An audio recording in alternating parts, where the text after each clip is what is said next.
Hello दोस्तों, आज की इस वीडियो में हम बात करेंगे कोशिका से पूछे जाने वाले कुछ महत्वपूर्ण क्वेश्चंस के बारे में जो कि लगभग हर एग्जाम में पूछे जाते हैं। तो चलिए शुरू करते हैं। आज का हमारा पहला क्वेश्चन है, जीवों की मूलभूत संरचनात्मक और क्रियात्मक इकाई किसे कहा जाता है?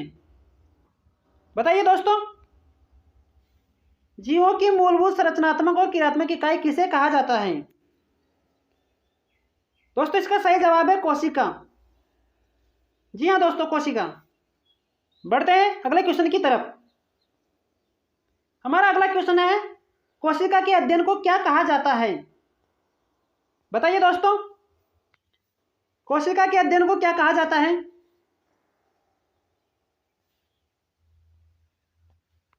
दोस्तों इसका सही जवाब है साइटोलॉजी।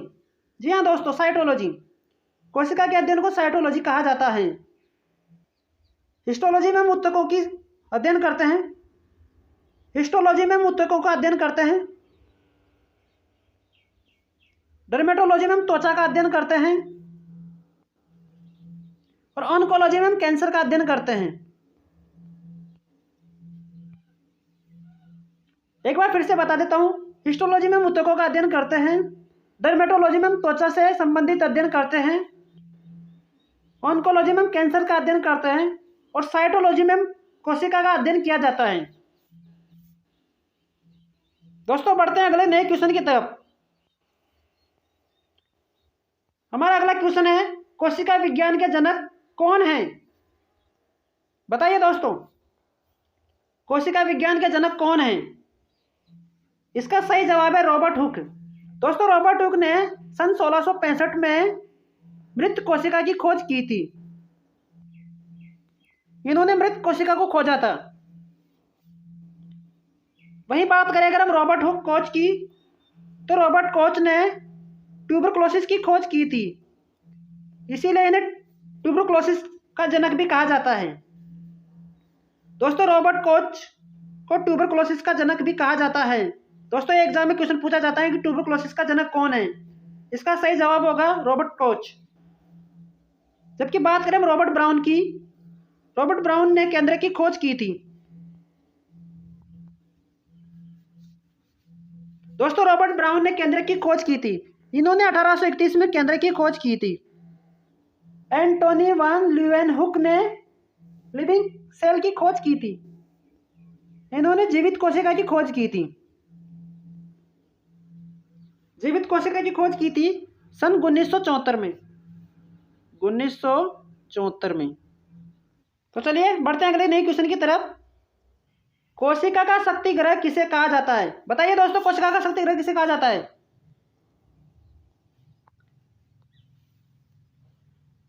इसका राइट आंसर होगा माइटोकॉन्ड्रिया। जी हाँ दोस्तों, माइटोकॉन्ड्रिया को कोशिका का शक्ति ग्रह कहा जाता है और माइटोकॉन्ड्रिया को आत्मघाती थैली भी कहा जाता है। आत्मघाती थैली भी कहा जाता है। जबकि राइबोसोम को हम प्रोटीन फैक्ट्री कहते हैं। Protein factory. जी हाँ दोस्तों, प्रोटीन फैक्ट्री। जबकि डीएनए में हमारे आनुवांशिक गुण संरक्षित होते हैं। तो चलिए बढ़ते हैं अगले क्वेश्चन की तरफ। जीवों में सबसे छोटी कोशिका कौन सी है? दोस्तों यहां पर पूछा गया है कि जीवों में मतलब कि सभी ऑलराउंडर, यहां जितने भी जीव हैं उनमें पूछा गया है।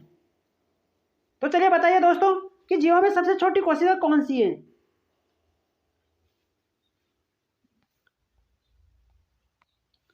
दोस्तों इसका सही जवाब है माइकोप्लाज्मा। जी हाँ दोस्तों, माइकोप्लाज्मा। तंत्रिका कोशिका यह मनुष्यों में सबसे लंबी कोशिका होती है। लंबी कोशिका। शुक्राणु, शुक्राणु मनुष्यों में सबसे छोटी कोशिका होती है। छोटी कोशिका। तो अंडाणु सबसे बड़ी कोशिका होती है। तो दोस्तों बढ़ते हैं अगले क्वेश्चन की तरफ।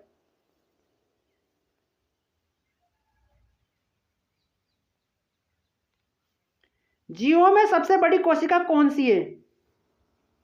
यहां पर पूछा गया है कि जीवों में सबसे बड़ी कोशिका कौन सी है?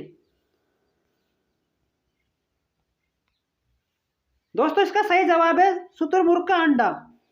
जी हाँ दोस्तों, शुतुरमुर्ग का अंडा। अंडाणु, अंडाणु हम मनुष्य में सबसे बड़ी कोशिका होती है। हमारा नेक्स्ट क्वेश्चन है, कोशिका का प्रोटीन संश्लेषण कहाँ होता है? बताइए दोस्तों। दोस्तों इसका सही जवाब है राइबोसोम।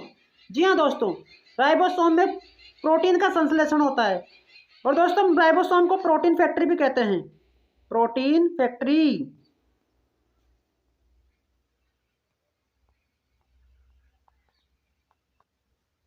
वही बात करें माइटोकॉन्ड्रिया की, तो माइटोकॉन्ड्रिया में एटीपी होता है, एटीपी स्टोरेज होता है, इसीलिए इसे शक्ति ग्रह कहा जाता है, शक्ति ग्रह। डीएनए में जेनेटिक इंफॉर्मेशन होती है, यानी कि हमारे आनुवांशिक गुण डीएनए से ही पता लगते हैं। डीएनए की वजह से ही हमें हमारे पूर्वजों के बारे में पता लगता है। तो दोस्तों बढ़ते अगले नए क्वेश्चन की तरफ। कोशिका की आत्मघाती थैली किसे कहा जाता है? दोस्तों इसका पहले भी हमने जिक्र किया है, तो चलिए बताइए।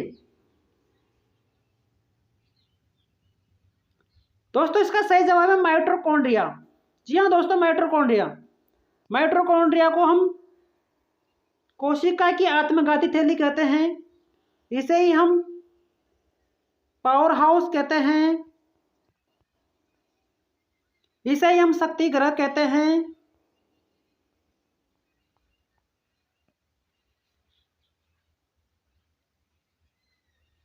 तो दोस्तों बढ़ते अगले नए क्वेश्चन की तरफ, बढ़ते अगले नए क्वेश्चन की तरफ। हमारा नया क्वेश्चन है, पादप कोशिका का रसोई घर किसे कहा जाता है? दोस्तों सवाल बहुत ही इंटरेस्टिंग है, बताइए इसका जवाब। पादप कोशिका का रसोई घर किसे कहा जाता है? बताइए।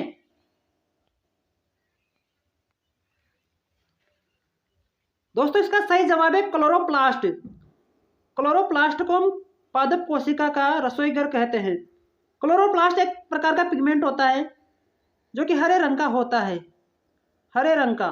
ये पेड़ पौधों में पाया जाता है, पेड़ पौधों में पाया जाता है, पेड़ पौधों की पत्तियों में पाया जाता है। ये क्या काम करता है? ये प्रकाश संश्लेषण का काम करता है, जिससे कि पेड़ पौधे खाना बना पाते हैं, इसीलिए तो इसे रसोई घर कहा जाता है। दोस्तों क्रोमोप्लास्ट भी एक प्रकार का पिगमेंट है, ये भी एक प्रकार का पिगमेंट है। इसमें सिर्फ हरे रंग को छोड़कर, हरे रंग को छोड़कर बाकी मतलब कि पेड़ पौधे में जितने भी फूलों में पत्तियों में रंग होते हैं वो सिर्फ क्रोमोप्लास्ट की वजह से होते हैं। जैसे फूल लाल रंग का है वो क्रोमोप्लास्ट की वजह से, पीले रंग का है वो क्रोमोप्लास्ट की वजह से, पत्तियों का पीला रंग भी क्रोमोप्लास्ट की वजह से होता है। वही बात करें अगर हम ल्यूकोप्लास्ट की, तो दोस्तों ल्यूकोप्लास्ट भी एक प्रकार का पिगमेंट है, लेकिन ये पिगमेंट प्रकाश की अनुपस्थिति में होता है, प्रकाश की अनुपस्थिति में होगा।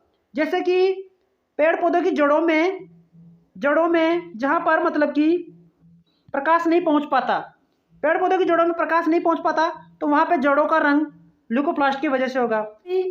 बीज का रंग भी ल्यूकोप्लास्ट की वजह से होगा, क्योंकि वहाँ पर भी प्रकाश नहीं पहुँच पाता। हमारा अगला क्वेश्चन है, सबसे छोटी रक्त कोशिका कौन सी है? सबसे छोटी रक्त कोशिका कौन सी है बताइए। सबसे छोटी रक्त कोशिका प्लेटलेट है। वही बात करें हम सबसे बड़ी कोशिका, तो सबसे बड़ी कोशिका WBC होती है, और WBC में भी मोनोसाइट। जी हाँ दोस्तों, ये मोनोसाइट है, ये WBC का ही एक प्रकार है, ये सबसे बड़ी कोशिका होती है।